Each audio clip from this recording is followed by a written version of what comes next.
Graça e paz, estamos aqui outra vez com alegria de coração para falar sobre o nosso maravilhoso Deus, o Deus da paz, o Deus da alegria, o Deus que tem pensamentos maravilhosos para os seus filhos, para nós, os que cremos na sua obra, no seu amor, na sua graça. Eu quero começar lendo Jeremias 29:11. O que o Senhor pensa de nós, o que o Senhor tem para nós, o seu povo amado, nação santa, raça eleita, como ele mesmo diz, povo de propriedade exclusiva do Senhor. Então Jeremias 9:11 vai dizer o que Deus pensa de nós. Eu é que sei que pensamentos tenho a respeito de vós, diz o Senhor, pensamentos de paz e não de mal, para vos dar o fim que desejais. Olha que Deus maravilhoso, que Deus tremendo, que sabe das nossas fraquezas, das nossas limitações, mas o seu amor incondicional, na mente de Deus, ele só tem amor por nós, pensamentos de paz, de bem. Então me invocareis, passareis a orar a mim, e eu os ouvirei. Olha que promessa tremenda para nós, maravilhosa. Nós não merecemos, mas Deus nos ama de tal maneira que Ele deu o seu melhor, Ele deu o seu Filho Jesus Cristo há 2000 anos para tirar de nós lá na cruz o coração mau, de pedra, egoísta, e ter esses pensamentos de paz, de bem para nós. Buscar-me-eis e me achareis. Que refrigério! Como diz o Salmo 23, Ele me leva a pastos verdejantes, Ele refrigera a minha alma, porque Ele só traz pensamentos de alegria, de amor, de renovo, de paz. Buscar-me-eis e me achareis. Qual Deus que é vivo e que faz isso pelo seu povo, a não ser o nosso? Nenhum outro Deus. Buscar-me-eis e me achareis, quando me buscardes de todo o vosso coração. Por isso, amados, que o mundo está nesse caos, nessa crise. As pessoas estão cada vez mais egoístas. A Bíblia diz que nos últimos tempos o amor de quase todos esfriaria. E o nosso tema hoje é um homem segundo o coração de Deus. Deus está procurando homens que desejem ser guiados por Ele. Onde estão os homens que estão governando as cidades, os estados, os países, as nações, que são segundo o coração de Deus? São pouquíssimos, a gente não encontra. Por isso que o mundo está assim, cheio de tanta inveja, maldade, ganância, corrupção. Os governantes só pensam neles, em ter coisas e mais coisas, e não pensam em ser um homem segundo o coração de Deus. Mas nós temos na Bíblia muitos homens segundo o coração de Deus, né? Desde Abraão, Isaac, Jacó, Moisés. E nós encontramos também Paulo, que está dizendo aqui em Atos, né, através do Espírito Santo, ele diz que Deus, ele escolheu Davi, um homem segundo o seu coração, e que ele obedeceu em tudo a Deus. Vou ler para vocês que é Salmos 13, desde o 21. Então eles pediram um rei e Deus lhes separou. Deus lhes deu um rei, Saul, filho de Quis, da tribo de Benjamim, e isto lhes num espaço de 40 anos. O primeiro rei da Bíblia então foi Saul. E amados, eu quero dizer para vocês que Saul, numa das primeiras missões que Deus lhe concedeu, ele já desobedeceu a Deus. Ele não foi um homem segundo o coração de Deus, um governante que dependia totalmente de Deus. E aqui ele diz que o povo pediu um rei, não era vontade de Deus que o povo tivesse um rei. Ele disse para o profeta Samuel: não fique triste, Samuel, com essa rebeldia do povo, com essa rebelião do povo. Eles não estão contra você, eles estão contra mim. O próprio Deus disse isso para o profeta Samuel, que o povo estava contra ele porque estavam pedindo um rei. E Deus nunca tinha em mente um rei para eles, a não ser Ele próprio. Deus sempre reinou, sempre deu o melhor. Como nós lemos aqui em Jeremias, Ele tem pensamentos bons para nós, de bem, de paz. E o homem não quis ser guiado por Deus, ele quis um rei humano. Saul errando, Deus então escolhe, a palavra diz que ele não escolhe outro rei, ele escolhe um líder, porque o único rei, o supremo rei nosso é o Senhor Jesus, é o nosso Deus.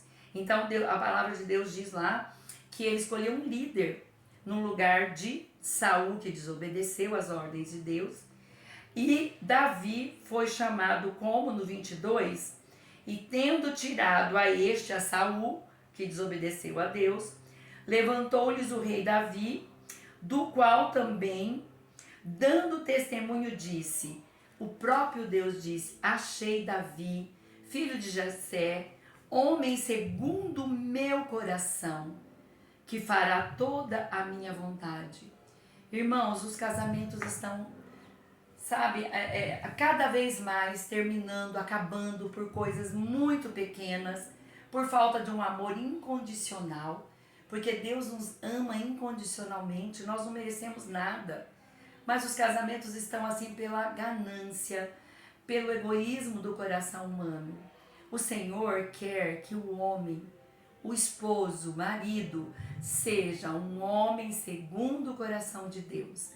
E a Bíblia deixa claro que ele é o profeta do lar para discipular a família. Ele é o sacerdote do lar para orar, interceder, pedir perdão a Deus, estar sempre orando, vigiando pela família.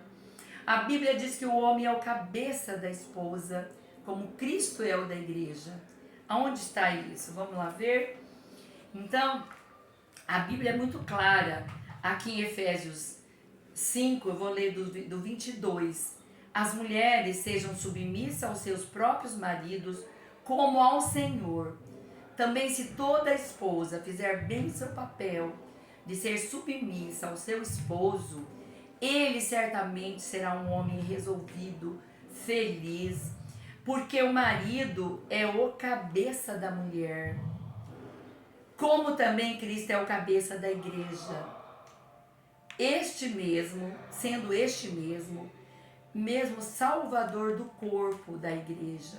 Todos nós em Cristo somos o corpo da igreja aqui na terra.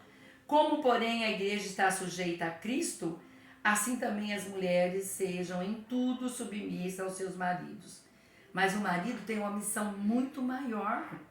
Marido, amai vossas mulheres, como também Cristo amou a igreja, e assim mesmo se entregou por ela. Será que nossa casa está tendo este plano do Senhor? Nós estamos desenvolvendo no nosso lar estes papéis estabelecidos por Deus, para que nós sejamos uma família abençoada, próspera, unida, cheia de paz. A esposa é submissa ao marido. O Cristo é o cabeça do lar. Você, como esposo, como sacerdote do lar, como marido, você tem orado, você tem feito discípulos no seu lar. A Bíblia diz que o homem é o discipulador. Não basta apenas crer em Jesus, achar que ele fez coisas maravilhosas, e ele fez. Ele é o único Senhor e Salvador. Mas a Bíblia está dizendo para nós fazermos discípulos. O que é o discípulo do Senhor Jesus? Ele mesmo disse, se vós quereis ser meus discípulos, nós temos que ter 3 coisas em mente e vivê-las. Primeiro, aquele que quer ser meu discípulo, negue a si mesmo, tome a sua cruz e siga-me. Você é um crucificado, você crê na sua morte com o Senhor Jesus na cruz, Ele te deu um novo coração, uma nova vida.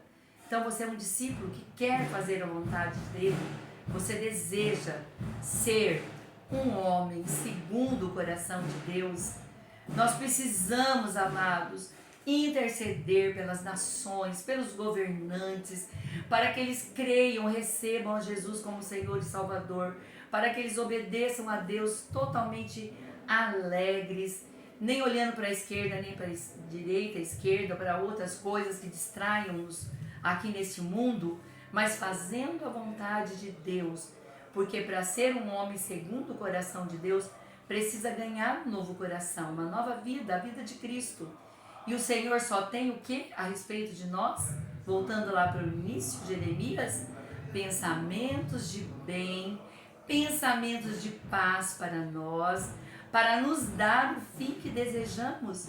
Orareis a mim e eu te ouvirei, e me buscareis, quando me buscareis de todo o vosso coração, eu acharei. Dá para ser um homem segundo o coração de Deus? Sim. Davi foi. Ele sofreu muito, porque ele não corrigiu os filhos. Mas como um filho de Deus, ele sempre fez a vontade de Deus. Ele sempre ouviu o que Deus tinha dito. E quando Davi, isso me admira muito, ele foi um governante muito amado. Ele foi um rei muito admirado até hoje. Quem visita lá Jerusalém, onde ele reinou, em Hebrom também, vai ver como o nome dele é citado, porque ele pensava não só nele, ele pensava no bem do povo, na estabilidade, no amor, na paz do povo.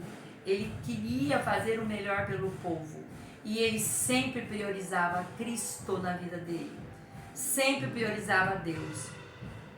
Davi, ele errou como nós erramos, falhamos, mas o que me chama a atenção em Davi, o homem segundo o coração de Deus, Davi, que significa amado de Deus. Deus o amou muito, mas ele também amou muito a Deus. Ele levou a arca da aliança, a presença de Deus, o símbolo da presença de Deus para Jerusalém, porque ele queria que o povo adorasse a Deus, tivesse acesso a Deus. Isso acontece hoje com os nossos governantes. Você conhece um homem segundo o coração de Deus? Que ele é o líder do lar, ele é o cabeça do lar. Mas Davi, sempre que errava, me chama a atenção, ele se arrependia, ele se humilhava, ele pedia perdão, ele se cobria de pó, de cinza, como era o costume da época, ele jejuava, ele não comia nem bebia, ele se arrependia, irmãos, de uma tal forma, doía tanto nele aquele pecado, ele recebia depois o castigo de Deus humildemente, porque quem peca, não é que Deus quer nos castigar, não, ele é amor, mas quem peca tem as suas consequências. E Davi sofreu até perseguição, traição dos próprios filhos. Então, amados, ser um homem segundo o coração de Deus não vai nos isentar dos problemas que nós temos todos, porque o mundo jaz no maligno, mas nós temos um Senhor que nos ama. E eu oro todos os dias, guiada pelo Espírito Santo. O Espírito Santo fala, não olhe para os problemas, não olhe para as circunstâncias. Ore assim, eu escolho ser feliz com Jesus. Eu quero ter aqui uma passagem feliz, porque a Bíblia diz, feliz aquele que confia no Senhor. Então, amados, vamos orar, pedir a Deus mais homens segundo o seu coração. Assim, nosso lar, nossa nação terá muita paz. Amém? Em nome de Jesus. Eu entrego você, seu lar, sua casa, para ser homens segundo o coração de Deus. Amém.